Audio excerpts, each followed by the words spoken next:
अस्सलामुअलैकुम। उम्मीद है आप सब ठीक होंगे। आज हम देखेंगे evaluation of reliability of representations कि जो रिप्रेजेंटेशंस ऑडिटर को दी जा रही हैं वो कितनी रिलायबल हैं, उसको एवेलुएट किया जाएगा। अच्छा, if there are doubts on reliability of representations auditor shall perform procedures to remove doubts. क्या प्रोसीजर्स परफॉर्म किए जाएंगे अगर तो रिटर्न रिप्रेजेंटेशन जो है वो इनकंसिस्टेंट है विद अदर एविडेंस, जो अदर एविडेंस प्रोवाइड किया गया है उसके साथ कंसिस्टेंट नहीं है, तो क्या प्रोसीजर्स होंगे। फॉर एग्जाम्पल, इसकी एग्जाम्पल हम ऐसे ले सकते हैं कि यहाँ पे जो है वो अगर रिटेल रिप्रेजेंटेशन ली गई है मैनेजमेंट से, वो उनके के शेयर्स आपने जो परचेज़ किए हैं आपने कब तक सेल करने हैं। तो उन्होंने कहा जी रिटर्न रिप्रेजेंटेशन में कि हम साल भर में एक रखेंगे और उसके बाद जब हम सेल करेंगे। लेकिन एक्चुअल में उन्होंने क्या किया, उन्होंने जैसे ही ये रिप्रेजेंटेशन दी उसके बाद कुछ दिनों के बाद उन्होंने वो सेल कर दिए शेयर्स। ठीक है, तो अब वो जो उन्होंने अदर प्रोसीजर्स थे उसके अकॉर्डिंगली हमें पता चला, अदर एविडेंस के अकॉर्डिंगली हमें पता चला कि उन्होंने मतलब जो है वो सेल कर दिए। और रिप्रेजेंटेशन में उन्होंने ये कहा था कि हमने जो है वो पूरे साल में उनको रखना है ताकि एज एन इन्वेस्टमेंट। ठीक है, तो अब ये दोनों जो चीज़ें हैं वो इनकंसिस्टेंट हैं, अदर एविडेंस जो है वो उनकी रिटन रिप्रेजेंटेशन से मैच नहीं कर रहा है। ठीक है, लेकिन ये स्कोप लिमिटेशन नहीं है। ठीक है, तो अब इसमें क्या प्रोसीजर्स होंगे। Auditor shall discuss matter with management and shall perform further procedures to resolve the matter.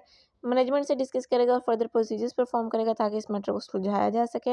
If matter remains unresolved, auditor shall reassess competence, integrity of management and shall evaluate its effect on reliability of representations and the evidence in general।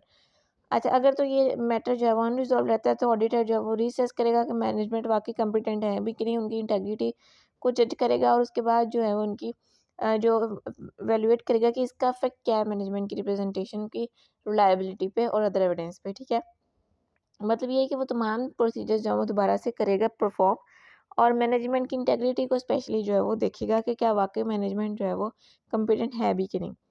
Next हमारे पास है management lakhs competence या integrity. अगर management जो है वो competence और integrity lack करिए तो क्या होगा।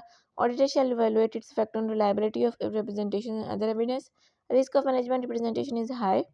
Auditor may consider withdrawing from an engagement if possible unless directors take appropriate actions। ठीक है, अगर तो डायरेक्टर्स अप्रोप्रिएट एक्शन ले ले तो ठीक है, नहीं तो ऑडिटर जो है वो विड्रॉ कर लेगा।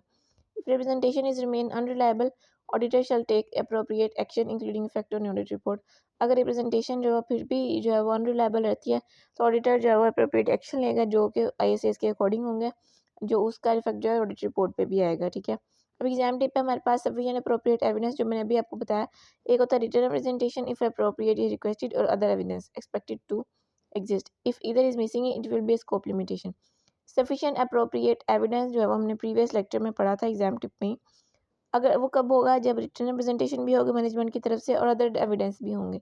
अगर रिटन रिप्रेजेंटेशन अदर एविडेंस नहीं है तब भी ये सफिशिएंट अप्रोप्रिएट एविडेंस नहीं है, मतलब इन दोनों में से कोई एक भी मिसिंग होगा तो ये सफिशिएंट नहीं होगा। ठीक है, नेक्स्ट हमारे पास ये है format of representation letter and modification therein. जो ये इनका फॉर्मेट है ये आपने स्टडी करना है, इसको आपने देखना है। ठीक है, ये आपके आज के असाइनमेंट है और जो ना समझ आए वो आप पूछ सकते हैं। ठीक है जी, आज का लेक्चर यही था हमारा और कोई भी कन्फ्यूजन हो तो आप पूछ सकते हैं। अपना ख्याल रखिएगा। अल्लाह हाफिज़।